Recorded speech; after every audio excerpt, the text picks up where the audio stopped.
Hello. This week we are continuing to read about issues of gun violence, and we're going to continue to talk about what a rhetorical analysis is. Just to remind you, the term rhetoric refers to the art of argument or the art of communicating a message through either text, multimedia, or acts of speech. When we think about a rhetorical situation, which is the situation that frames the writing, we think about the subject of the text, we think about the audience of the text, we think about the purpose of the text, why it was written, the occasion that the text was born into, or the context in which the text was written, and finally, we think about the tone as well as some of the other rhetorical techniques or choices that a writer makes. A rhetorical technique or a choice refers to the written or speech tools and techniques that a writer uses in order to make their point more effective. So in this video, we're going to focus first on subject, audience, purpose, and occasion. And in the second video, we'll talk about tone as well as rhetorical technique. So before you move on, please pause the video and make sure that you have first read the article, How US Gun Culture Stacks Up Against the World. You can, of course, find a link to this article in our class Blackboard.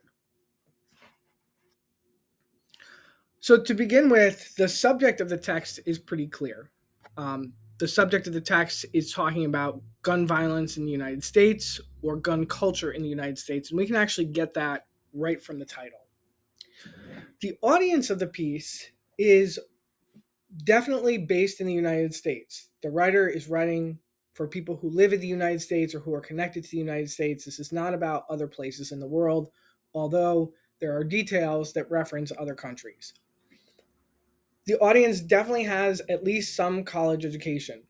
And we get that by taking a look at some of the word choice as well as the details that the writers include.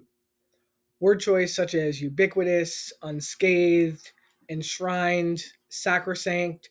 These suggest that our readership has a solid vocabulary and probably at least some college background.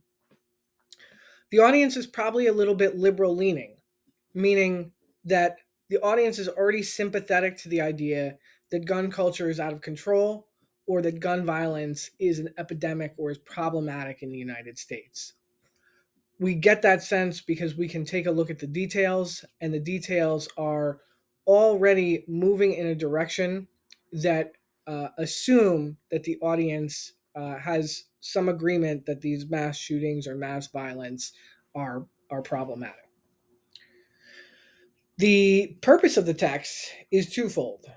Primarily, the text is trying to explain to us the breadth of gun culture in the United States. But in so doing, there's a secondary purpose, and that secondary purpose is also to convince readers that gun violence or gun culture in the United States is a problem. The occasion or the context that this piece is written into, we actually get a little hint of. If you look at the very top of the screen here, these are key words that are associated with the newspaper article. This is, of course, coming from CNN. And the key words are linking us to mass shootings that have happened over the past several years. The most recent, of course, being the Uvalde school shooting in Texas. So this piece of writing is being written in response to those mass shootings. If we take a look at the date up here, May 26, 2022, we can also see that the piece is being written and published in the midst of a debate that was going on in the US Congress and the US Senate about gun control, in which ultimately some gun legislation or some gun reform legislation was passed in 2022. So this piece is part of that conversation, and understanding it in context with that conversation will help us get a better sense of the author's purpose and audience in writing it.